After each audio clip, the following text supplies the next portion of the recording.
Hi, this is Stephanie Miller from The Stephanie Miller Show. Please enjoy this exclusive clip from my show on Political Voices Network. Yes. Oh, what's this week's question to make me angry? Yes, exactly. I said to Chris and Jody before the show, I'm like, how shouty do you think Malcolm's going to be about Marjorie Taylor Greene using code pink to try to say she's anti-war? Right? Well, yeah. Funny you should mention that. This is where I'm not going to get as shouty as you thought I was.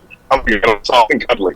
So we were out doing the Vote Vets event at what's called the Senate Swamp, and it's an area just outside the parking lot where all the cameras set up, and we had several senators, including my favorite, Tammy Duckworth, come out to support our cause, as well as Tim Kaine, Richard Blumenthal, Congressman Ted Lieu, who had to run in to vote, to see Speaker McCarthy lose his job. And Code Pink protesters came and were trying to interrupt our protest, our event, and then a woman says, "Oh, excuse me, are you Malcolm Nance?" Oh. And I go, "Yeah," and she goes, "Oh, I saw you speak at the American Library in Paris. You were wonderful." And then 2 or 3 others came over who recognized me from MSNBC, and we defused Code Pink right then and there. They went off. They didn't make any noise. Nice. Yeah. There are some decent people in there. They're super insanely progressive. They're just misguided on this point with regards to Ukraine. But Marjorie Taylor Greene using them, of course she was going to use them. Yeah. But that's it. They're done. They're branded. Yep. They're branded. Malcolm, can I say one thing? I think it was John Fugelsang that made such a great point. Is he said, we were anti-Iraq war because Bush invaded a country that didn't attack him. We're right? We are completely consistent in that we are anti-Putin because, obviously, he invaded a country that didn't attack him. So there's a difference. Anti-war is a big blanket. We are pro-democracy, correct? If we stand with Ukraine. Sure, but we're not also. I mean, it's not a question of war. War came to Ukraine. Right. Your war was waged against Ukraine. You can't be about not defending yourself. Right. Because if Code Pink were around in 1939, or Marjorie Taylor Greene and all the rest of them were around in 1939, they would all be praising Hitler's restraint. They would all be saying, well, we would rather whatever happens in Europe happen without America getting involved. This has happened before. And, the American Bund, which was the Nazi party in the United States with their rallies in Madison Square Garden, had brought on the Republican Party as the peaceniks in 1940-41. So this has happened before where these people say that in order to further an agenda that, Code Pink is just used. They're just all of these people. Medea Benjamin is on television and radio more with Scott Ritter, a convicted pedophile, in saying that they're against the war. It's absolutely ridiculous. But one last thing, I need to make a point. My problem is African-American support is getting a little squishy on Ukraine or is not being explained well for Ukraine. And so for all of your listeners who are people of color, no matter what race, ethnic, culture you come from, you have to understand this is a war about American freedom and democracy. And we have U.S. soldiers on the Polish border that if Ukraine collapses, you think Russia's going to be satisfied with that? Not at all. Then you may see U.S. soldiers who are a large majority of whom are people of color going to war with or aligning with a traitorous dictator, President Trump, which is a disgusting thought. And by the way, you retweeted Defense of Ukraine, who said another 6 cases of extrajudicial executions of Ukrainian prisoners of war by Russian occupiers have been confirmed in a new report by the Office of United Nations High Commissioner for Human Rights. We were saying it's like Trump saying, what did he say about shooting shoplifters dead? Yes.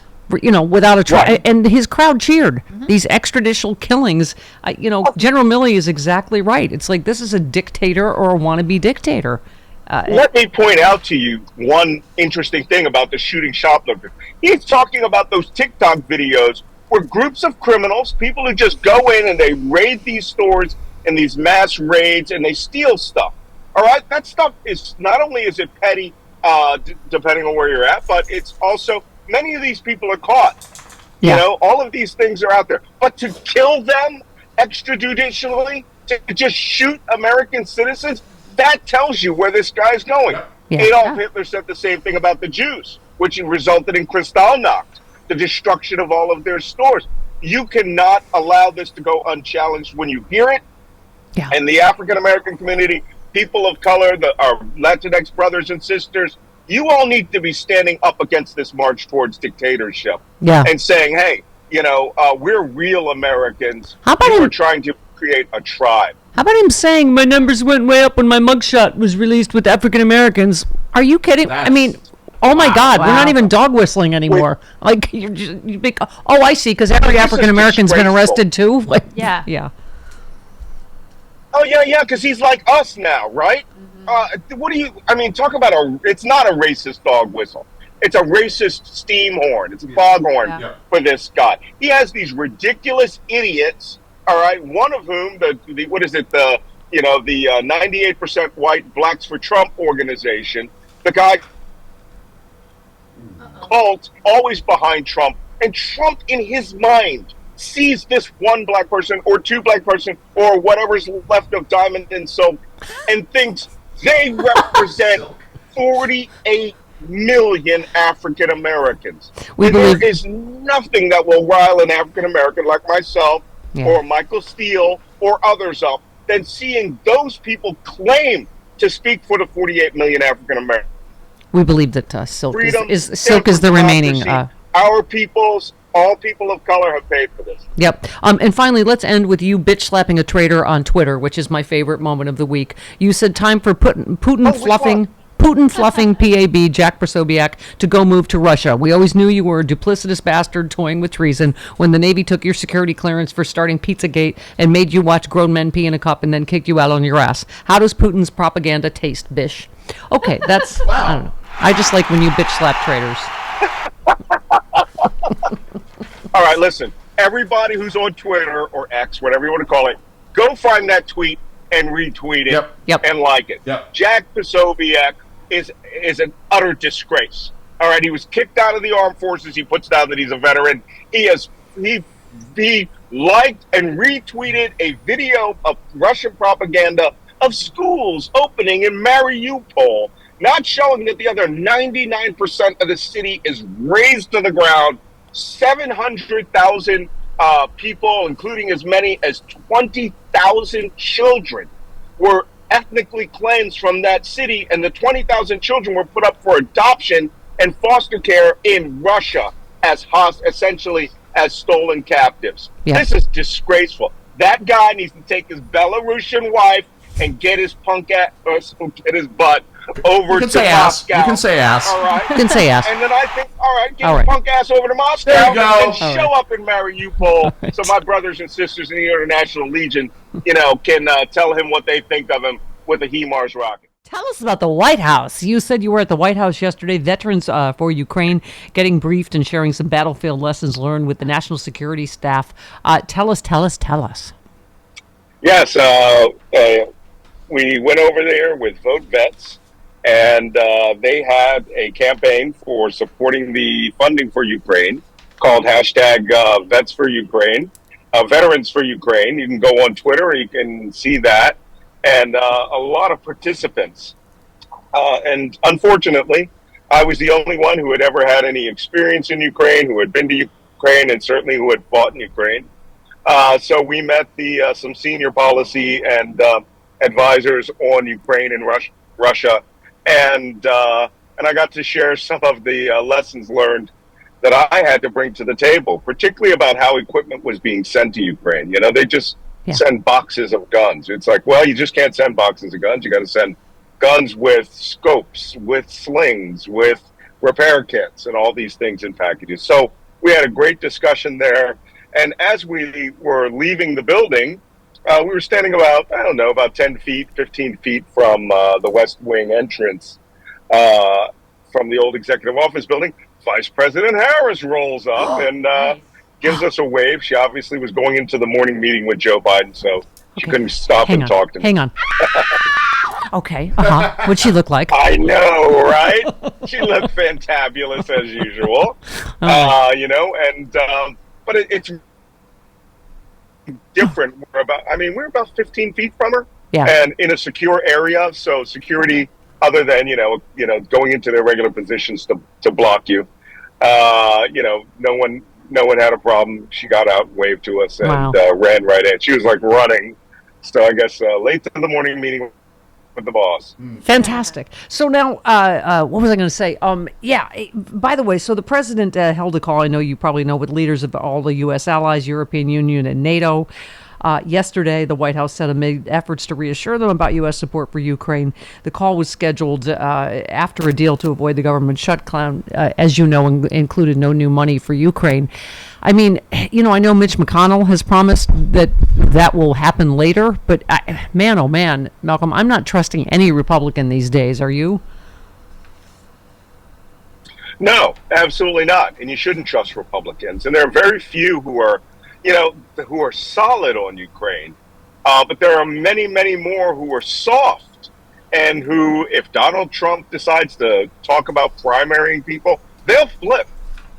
So the margins that we have are relatively narrow. Granted, we could do it with the Democratic Party, but to be quite honest with you, this is why I have a new job.